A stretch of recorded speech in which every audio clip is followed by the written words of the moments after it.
Peace, love, and light, freedom or death, positive energy and creation energy to all of you. The one who comes to teach is always welcome. The one who comes to learn is always welcome. In this divine time and sacred space, the one who comes to listen is absolutely always welcome. Thanks and praise to the omniversal awareness, the creator, the all in all. We give thanks for knowledge, life, health, strength, wisdom. We are facing trying times in the world right now as we speak. There are sophisticated weapons in the hands of people who are not fully developed mentally, spiritually, physically, day in and day out. But again, at the same time, we should be proud and excited to be alive in these trying times. It doesn't matter how dark it gets at night. In the morning, the sun always shines. So peace and love and light and decolonization. My name is Kwame. Today, I just want to apologize for digressing and going off course in terms of finishing the series. But we're going to continue today with part 6 of the book. What's the name of the book? Hold on. Oh yeah, Medical Apartheid. Medical Apartheid. We're going to dive into. We're in the middle of it. I think we are doing part 6 of the series today. Yes. So today we're going to focus on organ harvesting. We are going to focus on how they was using body parts of dead people, mostly black dead people. We're going to be focusing mostly on organ harvesting and organ donations. See, these things are not far away. They just recently happened. Okay? So keep that in mind. So a little over 50 years ago, in 1968, the United States passed a law called the Federal Uniform Anatomical Gifts Act, the UAGA Act. I personally call it the Human Trafficking Act because basically it becomes law to modernize the distribution of dead bodies for medical use. And each and every state has its own version of this UAGA Act. So now, because it is law, not only are they using it in hospitals, schools and labs, they can also use it for scientific research and special surgical trainings.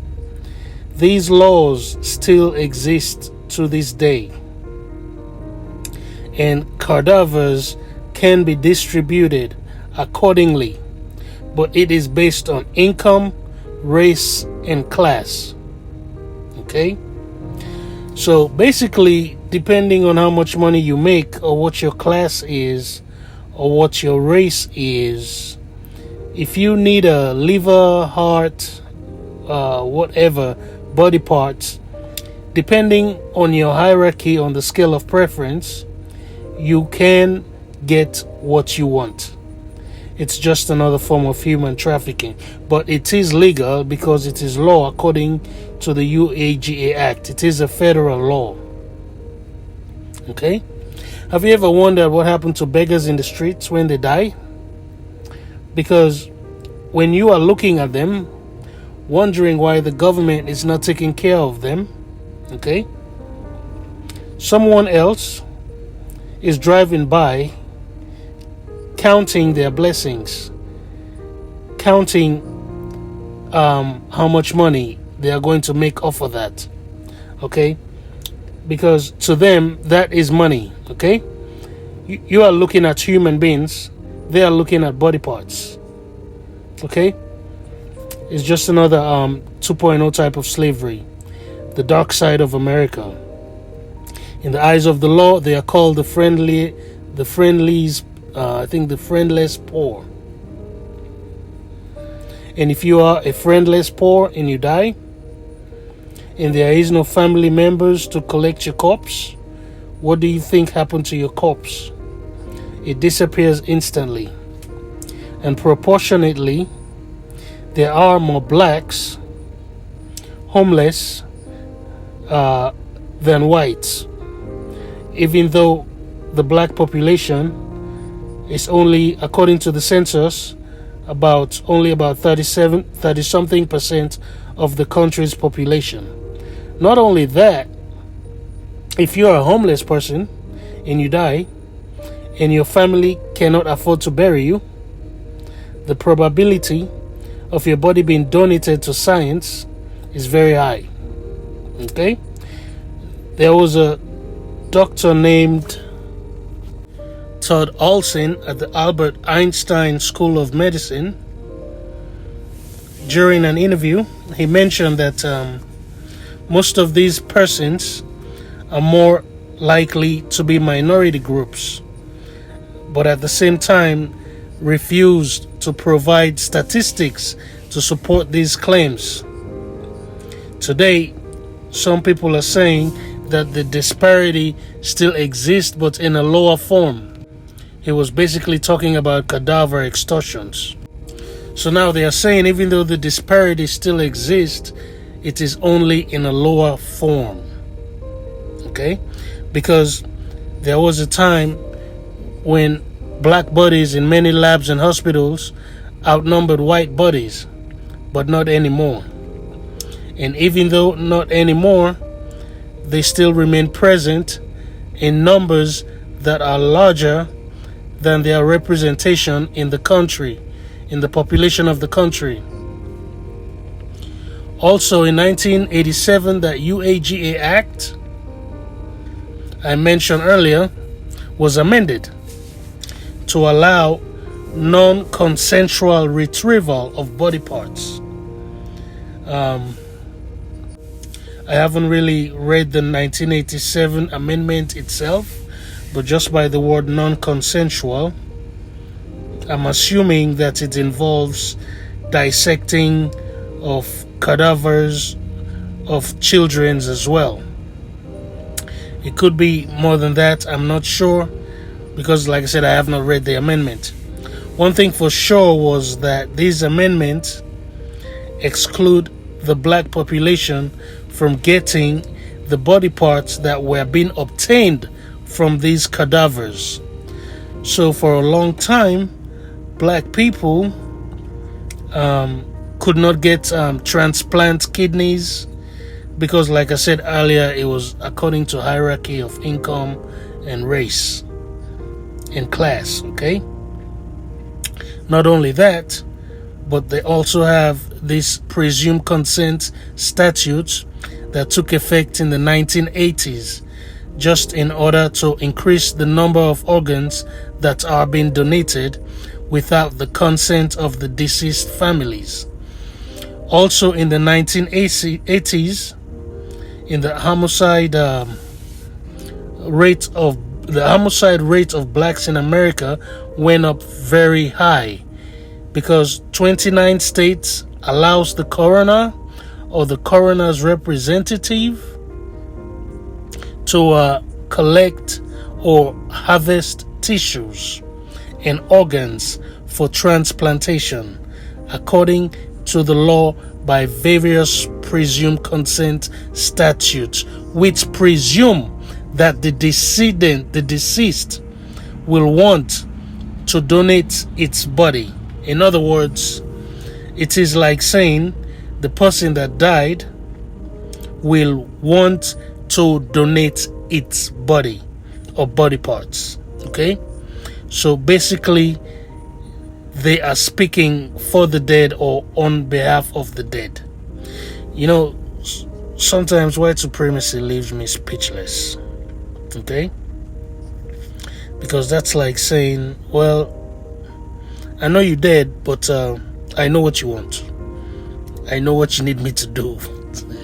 I mean, the audacity alone is crazy. It's unfathomable.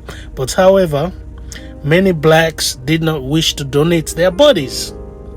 So when Professor Michelle Goodwin did the survey, only 5% of the black people in America, okay, considered presumed consent or legitimate source of organs.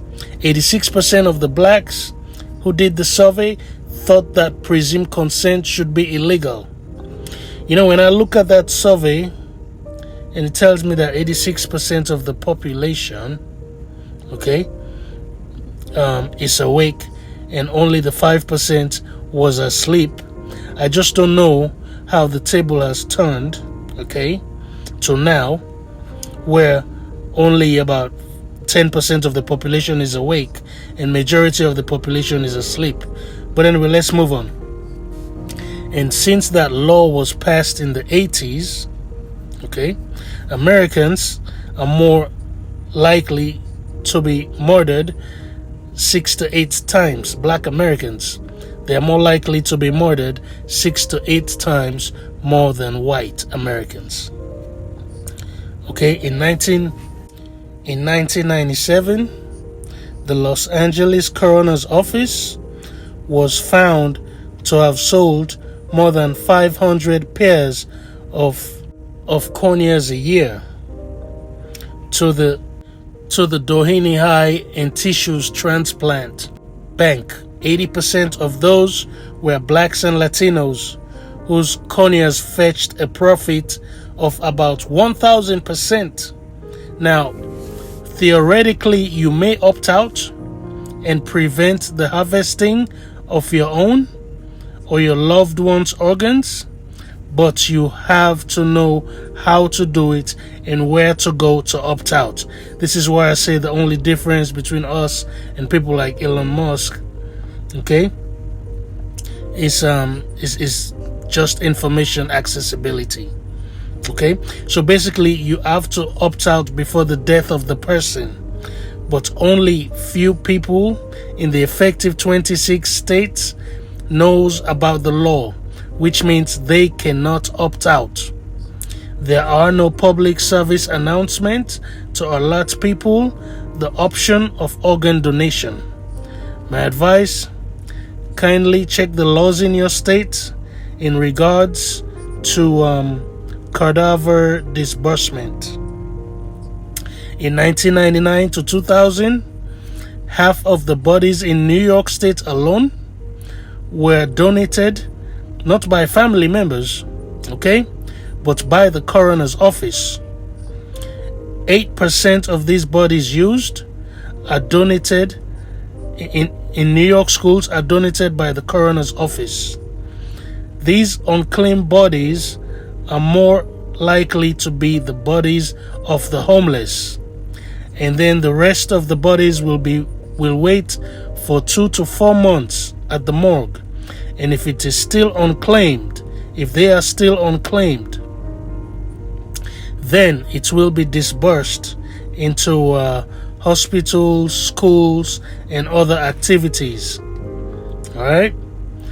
In 1999 to 2000, New York distributed 120 bodies for anatomical dissection. See, these things are happening now, currently, presently. Okay, let's backtrack for a second. In 1867, there was a doctor who runs a mental asylum, Dr. Bryson. Apparently, this doctor's asylum will admit blacks as well.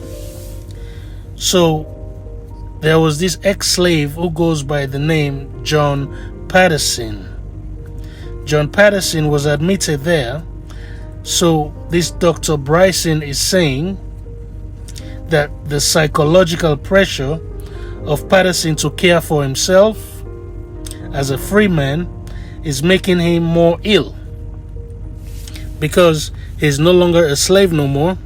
So long story short, 5 years after he becomes free, 5 years after he becomes free, he could not handle the pressure of freedom.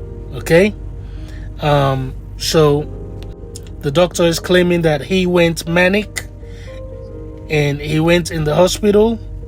No, I'm sorry. The story goes that 5 years after he become free, he passed. But during that 5 years, he checked into the hospital, okay, because he could not function and take care of himself.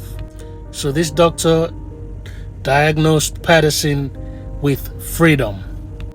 So according to Dr. Bryson, freedom killed Patterson. And that is what is on his death certificate. You know, as a doctor, when you have the weight of medical research behind you, you can write anything, okay? That what they call it, that's on the death certificate. You can put COVID, you can put freedom, you can put whatever whatever seems logical to you, especially if you don't have no ethics or morals. So as the Civil War approached, the winds of social change was blowing. There were still far more enslaved blacks than free blacks. But even at that, white people began to feel afraid of the slaves. In 1800s, Washington, D.C., one of the most important slave markets in the country, had gotten about 6,152 freed blacks. And by 1840, the number rose up to 8,361 freed blacks. And there were about 4,394 slaves. By 1860, the free blacks outnumbered the slaves 3-1 in Washington, D.C. alone. And at the same time, there were lots of slave rebellions going on. But the one that took the cake was the one in 1831 by Nat Turner in Virginia, where 57 whites were murdered. That revolt alone, the Nat Turner revolt, please look it up. It sent a shockwave around the whole country. And throughout the South, they desperately changed laws. In some states like Tennessee, they even forced the freed blacks to leave. And also in 1831, Thomas Jefferson's grandson, introduced a bill in Virginia legislature to abolish slavery, but it was defeated by only 7 votes. By 1840, the South's grip on slavery was loosening, and the economy was at stake because the political power and structure in the medical advancement was dependent on the free labor of the slaves. To be honest with you, everything was at stake. The whole country was at stake because the white people start thinking and saying that it is only a matter of time, if they all live in peace, it is only a matter of time before the blacks and the mulattoes, which they was calling the light skin at the time, before they could have more babies and basically wipe out the white race. So they were worried because we can do that without even fighting a war because we have the dominant gene. So now you see what racism is all about. It's all about protecting the gene. Also in 1840, there was a U.S. census, the 6th U.S. census, that counts white men, freedmen, and enslaved blacks. And also in that census, they included the insane and the idiots. Now, I do not know what the difference is, but that was the title to the census. I don't know who the idiots were.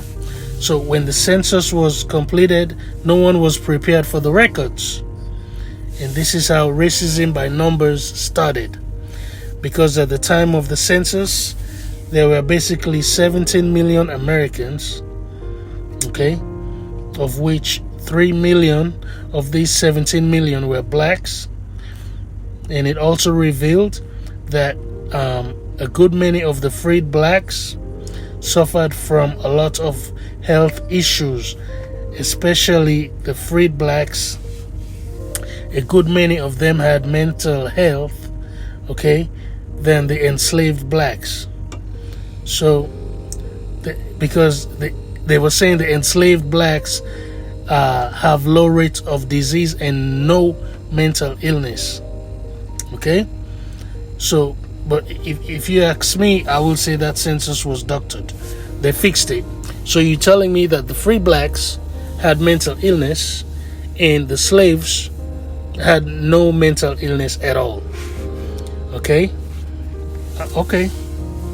So basically, the census justified that slavery was essential to preserve the health of blacks. That is why you have to be careful when people run around talking about, I have the data, because some data can be cooked as well to fit a certain narrative. Okay?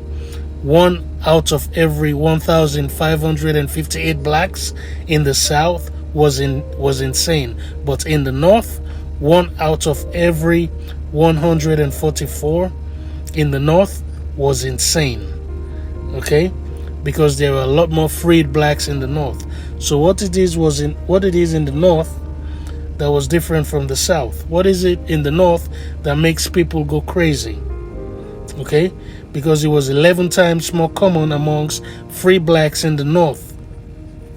They was classified as mental illness or idiots.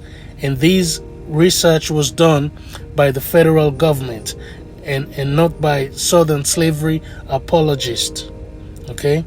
Because basically, those that wanted slavery, okay, to continue was using these statistics as talking points to defend their arguments. Some of the things these doctors would write down in the medical history of blacks is that the blacks would starve after wasting their money on wine and tobacco, or they will fall ill with tuberculosis after buying flashy clothes that were completely unsuitable for cold northern weather. I still can't correlate how the cold weather will give you tuberculosis, but okay, the doctor said so, I guess. Politicians and slavery defenders begin to use these slave datas, okay, in order to justify slavery, right? They begin to explain why slavery was necessary. They begin to explain how slavery was helpful, for the blacks. Another rhetoric that was spewing at the time was the saying that because all these free blacks are sick, they should be segregated and put into one area so the whites would not get infected. Mind you, all this was a lie. So segregation was beginning to boil up as well. Okay? So powerful politicians begin to use the census data to support their talking points. Even the Secretary of State, John C. Calhoun, who was also a former medical student and a very strong advocate for slavery, used the census data to rebut criticisms of slavery. Okay? Not only domestically at home, but also abroad as well, because the whole world was looking at the United States at the time concerning slavery. So anyway, years passed, and around 1860, okay, it was realized by a doctor, a statistician, that the census itself was deeply flawed. The thing with truth is it can only be, hidden for a certain amount of time. The thing with lie, it can only be hidden for a while. After a while, the truth always reveals itself. Okay? It always reveals itself. It always comes out. So, this Dr. Edward Jervis, okay, who was one of the finest statistical minds at the time, okay, from Concord, Massachusetts, who specialized in mental illness and statistics, and also who helped found the American Statistical Association in 1839. So this Dr. Jervis fractured his leg, okay, and he was ordered to bed rest, and he became bored. So when he was bored laying in bed rest, he started to look at the census, and the results he saw, he was instantly galvanized by what he saw. Okay, so he discovered that the 1840 census was riddled with serious numerical errors. Dr. Jervis called it a fallacious and self-condemning document, okay, with intentional falsification. Now, even though Dr. Jervis was white, okay, he refused to get in arguments and debates, okay, about the merits and logic of scientific racism. Instead, he spent months and months analyzing the numbers of blacks and whites. Okay, he collected a lot of data relating to health status of blacks and whites and population numbers as well. At the end of it all, he compared the two data and realized that there was a lot of mistakes from the census data itself. Dr. Jervis was able to prove in his collections and findings that some northern towns that have no black residents at all, okay, no black residents, were credited by the census with insane Negroes and idiots.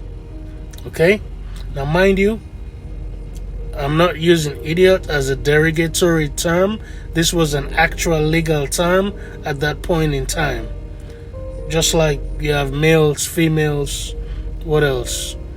LGBTQ, HRPKYZ. Anyway, you get the point.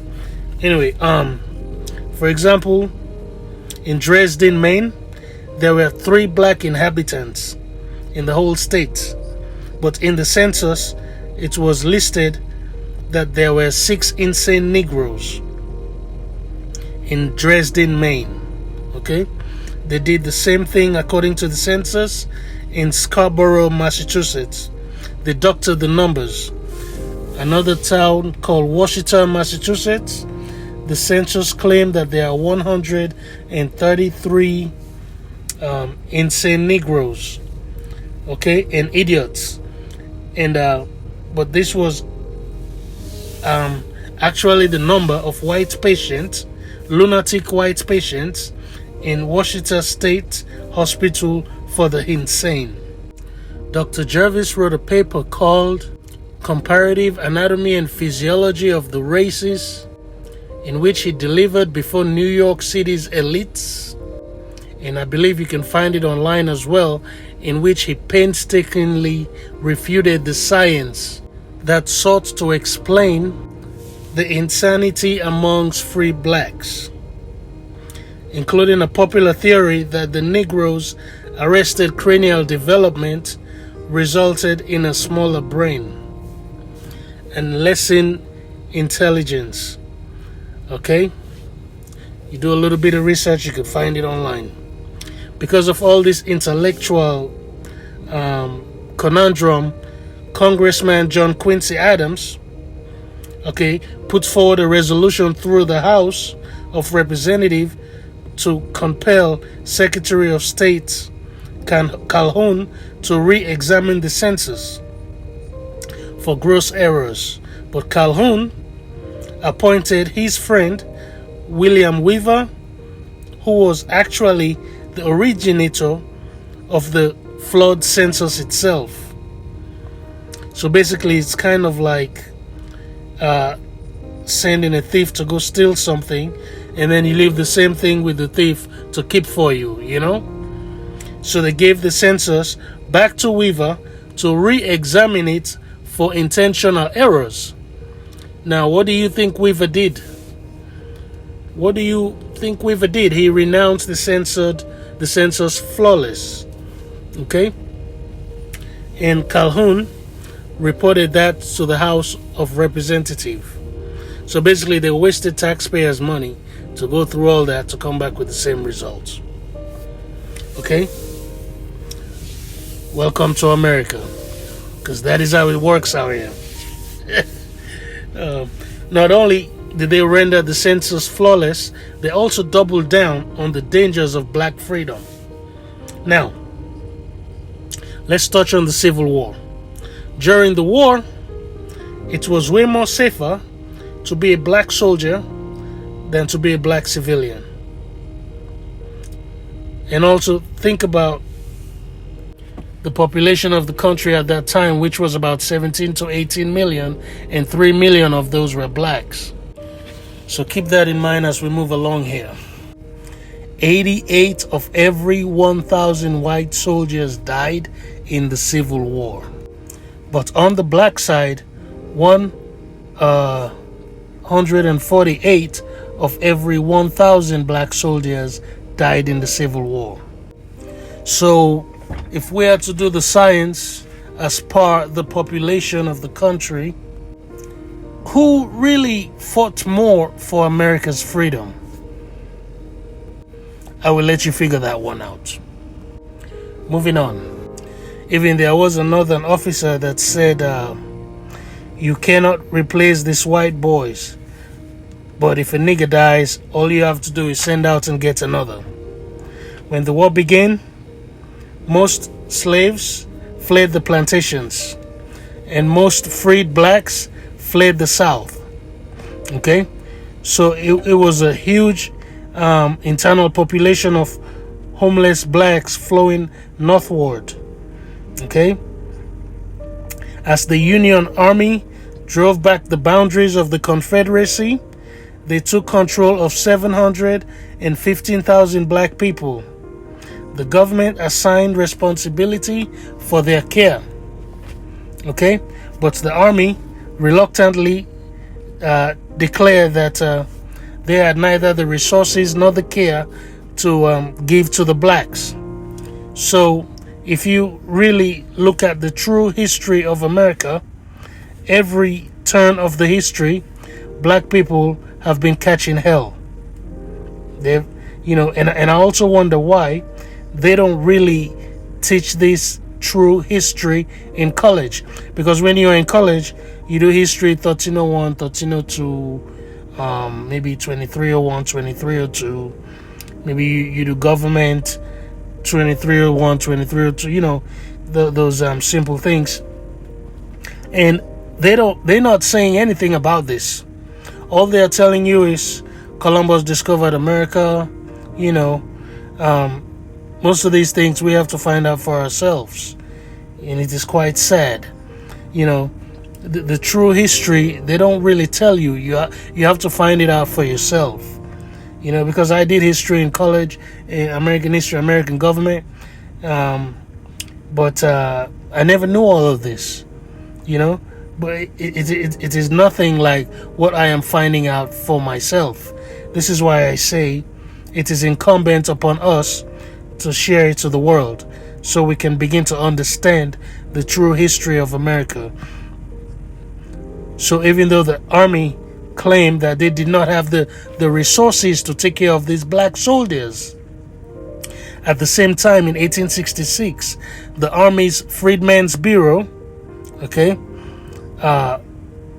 has 46 field hospitals, 52 colonies, asylums and dispensaries, 118 physicians, and 406 hospital attendants.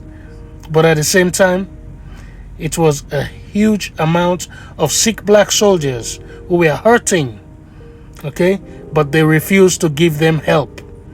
Hurting from the war, okay? Imagine being at war, okay? No nutrition, no sanitation, and no medical care. Only 136 physicians only cared for the 1.1 million freedmen who eventually did not die in the war. Okay? The free black men. These doctors were expressing disdain and anger for the blacks. They pretty much held them hostage like concentration camps. Imagine fighting a war.